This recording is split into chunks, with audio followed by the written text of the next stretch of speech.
Welcome to Kansas Ag Report. I'm Ken Rogers. On this week's program, before long, it's going to be tax time. We're going to talk with Kellen Leibsch with the Kansas Farm Management Association about some of the things she shared at the earlier Risk Profit Conference at K-State. We'll also have features from the Kansas Soybean Commission, Kansas Department of Agriculture, and Kansas Grain Sorghum, along with a weekly update from the Kansas Livestock Association and market information from Pinion. Kansas Ag Report brought to you in part by the Kansas Soybean Commission, the Soybean Checkoff, progress powered by Kansas farmers. Kansas Farm Bureau, a grassroots ag organization representing the state's farm and ranch families since 1919, kfb.org.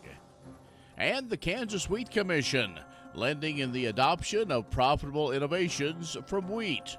Online at kswheat.com.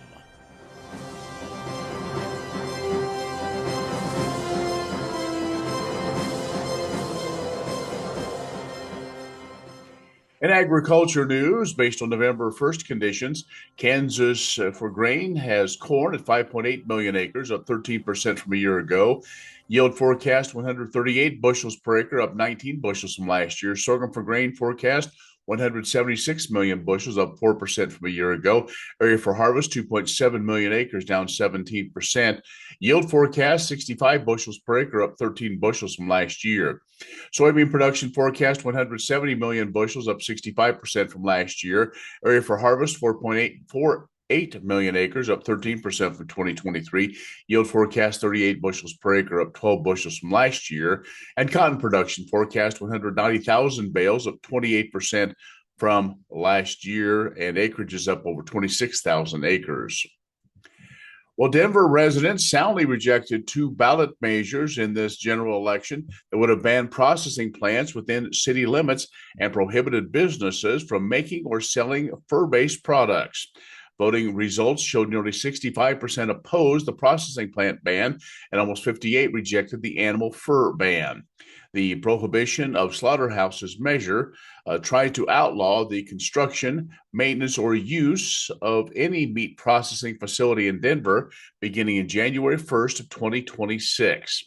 Now, according to a Colorado State University study, the ban threatened more than 2,700 jobs, including independent ranchers, truckers, distributors, retailers, butchers, restaurant owners, and employees. It also put at least $215 million in economic benefits in jeopardy. Many livestock and cattle organizations joined the Vote No campaign on this initiative. Now, the fur ban ordinance would have outlawed the manufacturer, distribution, display, or sale of trade of certain animal products in Denver with limited exceptions. Had that ordinance passed, it would have been affected the sale of cowboy and other hats made of beaver, rabbit, or hare hides. And industry analysts say the Farm Assistance and Revenue Mitigation Act, sponsored by Mississippi Representative Trent Kelly, may be just a little too much for Congress. The estimated $21 billion cost may make things more difficult for a new farm bill. He says the bill keeps farmers in operation despite high costs and lower commodity prices. It is supported by a dozen of America's biggest farm groups. Analysts at the Farm Doc daily blog at the University of Illinois estimate that for the major commodities with specified payment rate calculations outlined in the legislation, the Farm Act would result in some $21 million in ad hoc support payments to farmers. This bill then would work on the next farm bill into 2025 then. This bill allows payments of up to $350,000 per farmer. The farm bill typically sets its limits at $125,000 per farmer. That's Ag News. We'll have more coming up in a moment. Stay with us. The Kansas Ag Report brought to you in part by Kansas Grain Sorghum, growers working together. Learn more at ksgrainsorghum.org. Grass and Grain, online or in the mail, keeping Kansas farmers informed for over 60 years. grassandgrain.com.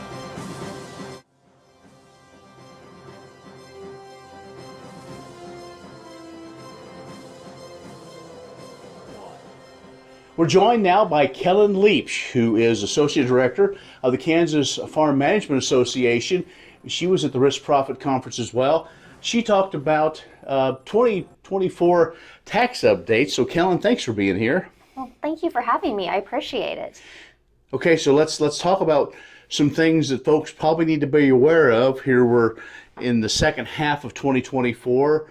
There's some things that did happen, some things that didn't happen, some things that might happen. So what did you share with folks? Well, we started off a little bit about income taxes at the federal level. There haven't been a lot of changes or a lot of movement in income taxes at the federal level really since the beginning of the Tax Cuts and Jobs Act, since that went into effect at the beginning of 2018. The one thing that I did hit a highlight on is that with some of the depreciation changes there, that bonus depreciation has been decreasing down each year and will phase out in 2027. So this year we're looking at 60% bonus depreciation, which could have an impact on some of our operations, especially that buy quite a bit of new equipment. Right. So something to be very aware of there, especially as you're looking at 179 and bonus depreciation. But the bulk of the time that we spent was looking at some of the changes that have taken effect or that will kind of come into play with those 24 returns on Kansas income tax, which was with Senate Bill 1. Yes. And so a high-level overview is that our three income tax brackets or our rates have been moved down to 2. And so the good news is, from what we can tell, is that all people will be paying less, which so kudos to the legislators that did that will have a little bit more money in our pocketbook for those 2024 taxes. I'll also point out with that Social Security won't be taxable for your state rates anymore, which can be quite impactful for those over the age of 65 or those that are receiving those Social Security benefits. And so just those things that we're looking there on the state level, on those rate changes, the Social Security. And so we were more focusing on those state changes and how they would impact individuals, families, and those the exemptions at the state level there as they passed in that Senate bill. There were a lot of changes. There were a lot of moving parts in that, really, that everybody's kind of trying to figure out. So probably the best thing to do is work with maybe somebody within KFMA or their local tax professional to make sure that, and then don't wait till the last minute. You said two really great pieces of advice there. KFMA, we do have economists located across the entire state. We do tax management as well as tax preparation. So if you're a member or wishing to become a member, that is a service that we offer. But yes, also for those that don't utilize our services, please reach out to your tax professional, your accountant, someone of that nature, and have that conversation now. Continue that tax management, that tax coaching throughout the rest of this year as you continue to do it. Don't wait until December 30th to contact that person, because in a lot of instances, some of those triggers and some of those levers, it's a little too late to make those changes. Right. Kellen Leibsch is joining us. She's Associate Director for the Kansas Farm Management Agency. We're going to take or association, that is, make sure I get that correct. We're going to take a quick break. We're going to talk more about KFMA and if you want to participate and kind of some of those steps and other things that they do around the year round. So we'll do that in just a moment. Kansas Ag Report brought to you in part by the Kansas Livestock Association, supporting members' business interests and meeting consumer demands. KLA.org. Oldie Seed Farms, carrying soil-specific seed. Find them on the web at oldieseed.com. That's OHLDE seed.com. And Kansas Corn, building the future at kansascorn.com.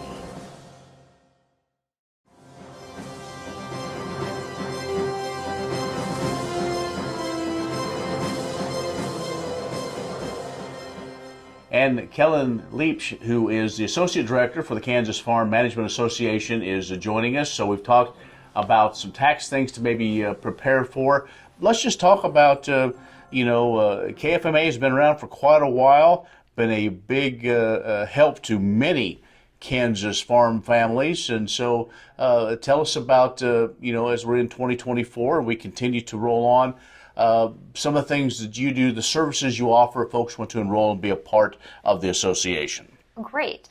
Well, I think one of the important things to note is we do have 6 associations across the entire state. So we provide support and a partnership with the producers that we have across the entire state. We have 20 plus economists that work with those farm families. So we provide hands-on partnership, and I've used that word twice already, the word partnership, with those farmers and ranchers throughout the entire year. And to highlight some of those services that we offer, we do tax management and planning, but I'm going to set that aside because that's just one of the small pieces that we provide. Probably the larger thing that we provide is we provide farm analysis. So for people that provide records and going through the year, we help them keep accurate financial records, accurate accounting records. Those people are able to benchmark themselves against others of similar size, similar operation types, as well as they're able to benchmark themselves over a 5-year average. So they're able to make more informed decisions on land costs, equipment costs, capital costs, all of these different costs. So they're able to be more proactive and not reactive about what they're seeing in the market, which I think is really, really valuable, and how we are able to add more value to them.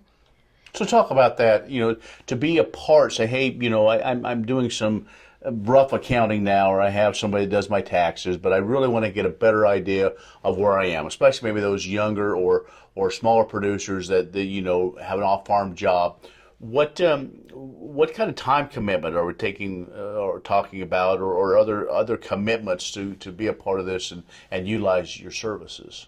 Well, one of the things, we sit down with people and we identify what records they're currently using. And that can be anything from, we have people that still use manual books, and some people are very, very accurate record keepers with those. We also have people that use electronic records. And so we have the whole scope and the whole gamut of people that utilize different methods in which to do that. And so we have experience in working with all of those different types.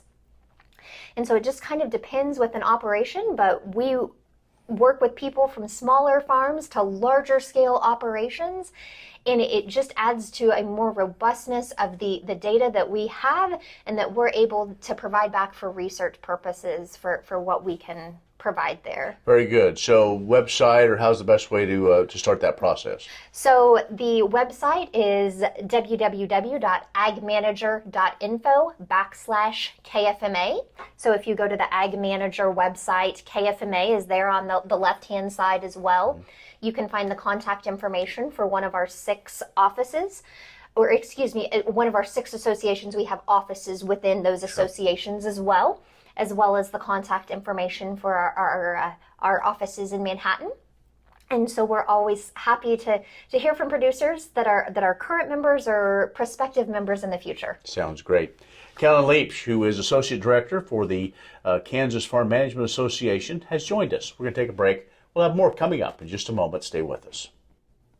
Kansas Corn reminds you that E15 fuel is the right choice for every kind of driver. For the car enthusiast, E15 has higher octane. For the thrifty driver, E15 is priced lower than regular unleaded. For the nature lover, E15 provides cleaner air. For the shopper who buys local, E15 has more ethanol from our Kansas corn farms. Choose E15 for a higher octane, lower price, cleaner American fuel. Message from the Kansas Corn Commission. Learn more at kscorn.com. What if U.S. soybean meal were more than a commodity? If seed companies and the soybean checkoff built a better variety? That future is here. The time is now. To meet end-user demands, the soybean checkoff is investing in the compositional quality of soybeans, including meal. A message from the Kansas Soybean Commission, the Soybean Checkoff. Progress powered by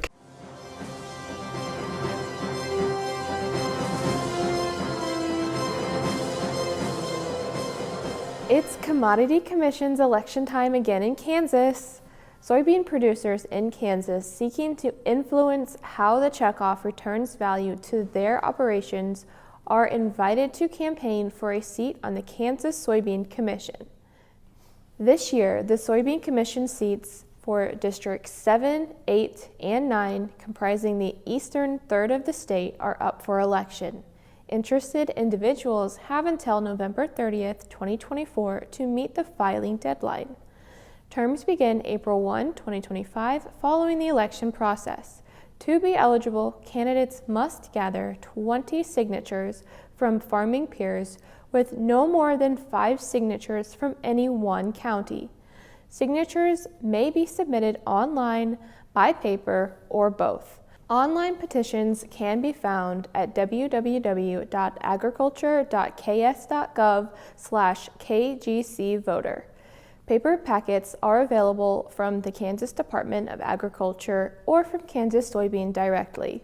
The application form is also posted at www.kansassoybeans.org/forms.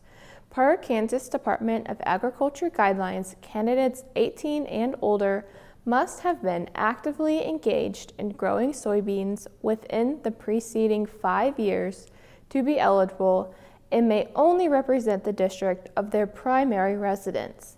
The Commission meets in person 3 times annually with additional virtual meetings and travel commitments throughout the year. Time is volunteered, but travel expenses are reimbursable per KSC policy.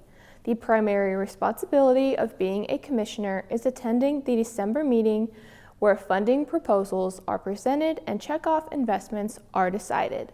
Questions about commissioner expectations may be directed to the Kansas Soybean office. The Kansas Wheat Innovation Center in Manhattan is rediscovering ways to get improved varieties and new genetics in the hands of farmers faster. Grower-led and checkoff-funded research initiatives are bringing about positive change. This grassroots leadership provides a strong voice in Topeka and Washington, D.C. Now is the time to partner with Kansas Wheat in moving wheat forward. Kansas Wheat Commission and Kansas Association of Wheat Growers. Farmers investing in their future and yours. Log on to rediscoverwheat.org.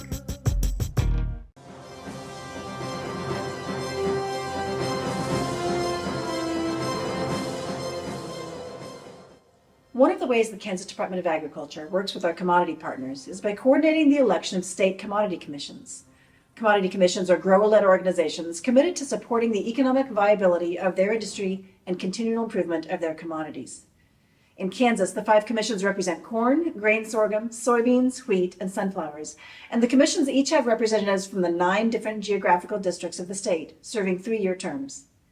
Each of the commissions works within their industry organization to reach their individual goals and to achieve their defined mission.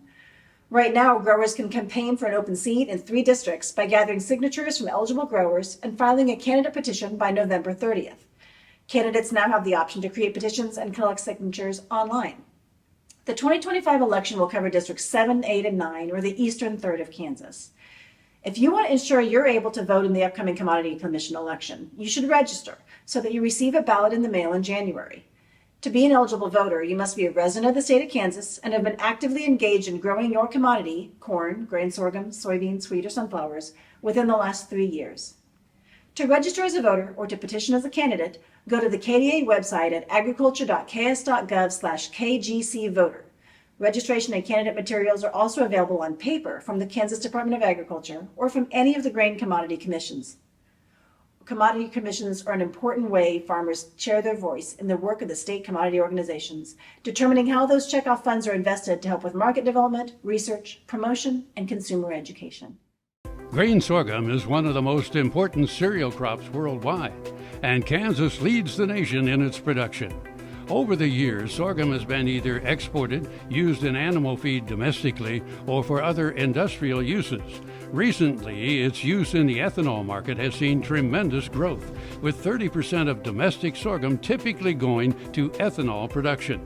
Kansas Grain Sorghum is committed to sorghum research, market development, and education. Learn more at ksgrainsorghum.org.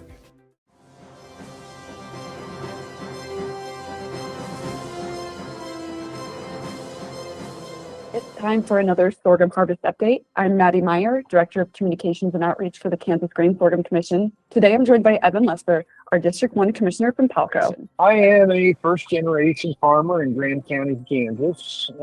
We farm wheat, milo, have cow-calf operation, and sell seasoning. We stick pretty well to a 3-year rotation of wheat, sorghum, summer fallow, and that seems to work well for us in our area. Really like to see drought tolerance, standability, yield, of course, and it's nice to have a tall plant that'll stand that we can graze like the residue for the cattle. We've kind of been living hand to mouth most of the summer. Early planting time, we had a great stand. Things looked good early on. We ran out of moisture during the summer, and a lot of it stalled out. We caught some rains in August, and the late planted stuff did pretty well. The early planted stuff that stalled out ended up pushing ahead late, and there's just not a lot in those heads. Most of it around the 50 mark. There's going to be some that reach up if they caught a shower early. Drought was our biggest challenge this year, and I don't know that it ended up impacting the timing of harvest. Really, there was a lot of milo cut off of green plants still this year, which surprises me a little bit. I expected to have more wet milo out there with all the late heads. What does a brighter, more sustainable future look like in our cities and towns, and how do we get there? When New York needed an alternative fuel source to reduce carbon emissions, the city found what it needed in biodiesel made from U.S. soybean oil. Many seed companies claim to offer the latest genetics, but how many have tested those genetics in soils just like yours? The Oldie Seed Know to Grow research program has fully tested the latest seed genetics in soils that are right in your neighborhood. The Oldie Seed Know to Grow program can recommend the best performing hybrids from technologies like Enlist, Extend, and Liberty Link that will optimize the yield and profit of every acre on your farm. Contact Oldie Seed today.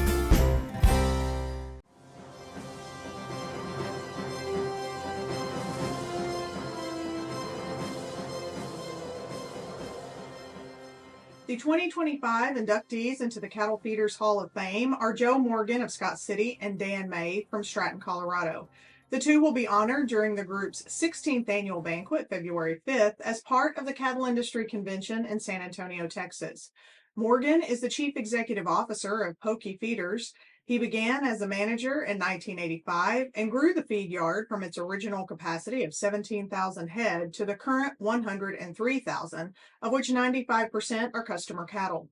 Pokey also partners on leased feed yards in Kansas and Nebraska and has extensive ranch holdings. Morgan is a longtime member of KLA and NCBA, serving on several committees over the years.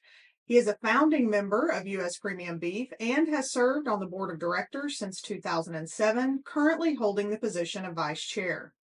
Others being honored during the banquet include Tom Jensen of Nebraska, who will receive the Industry Leadership Award for his commitment to agriculture during his 35-year tenure at the First National Bank of Omaha.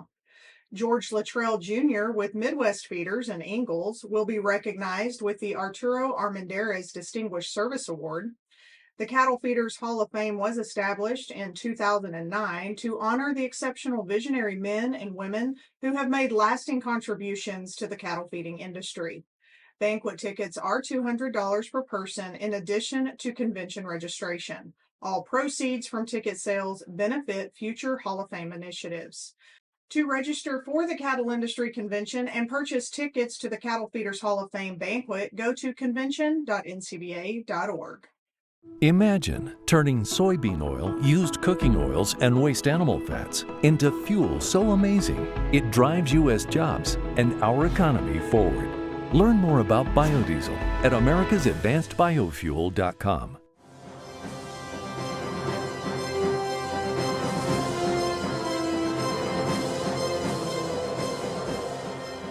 Hello everyone, this is Aaron with Pinion Risk Management, here to talk about the markets. The long-awaited elections have finally happened, and now we wait to see what our marketing environment will look like for the next 4 years. I am sure that we will have new opportunities and challenges to the demand for U.S. production going forward, and it will all work out for the best in the long run. Initial reaction to the election results had corn up 7 cents on the opening of Wednesday morning's trade. Beans were down initially in the overnights, but as the trade opened Wednesday, we ended up seeing a rally back of almost 25 cents.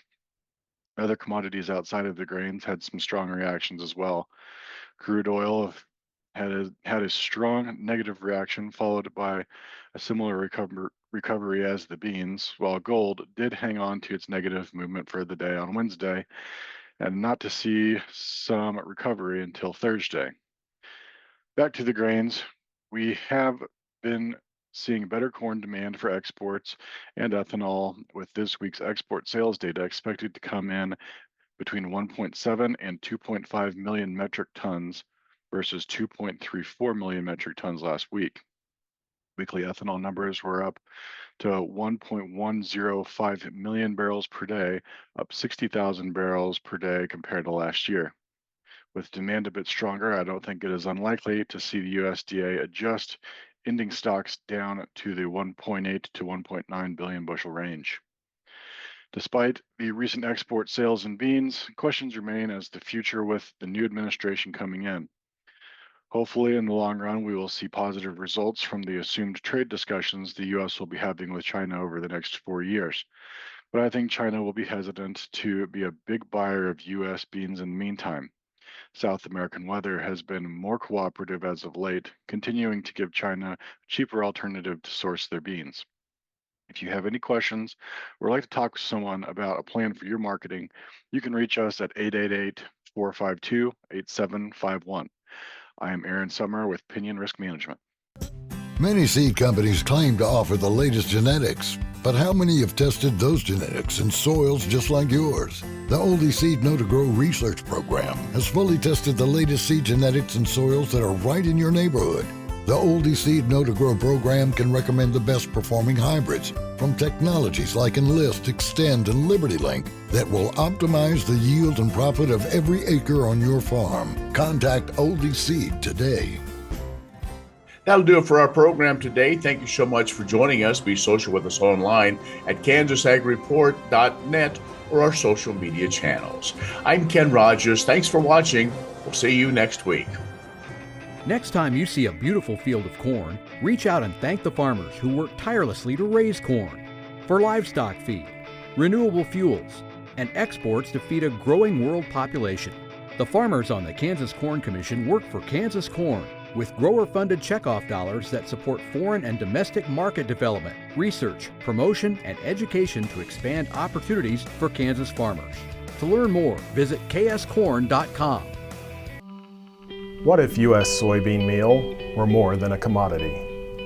If seed companies and the soybean checkoff built a better variety? That future is here. The time is now.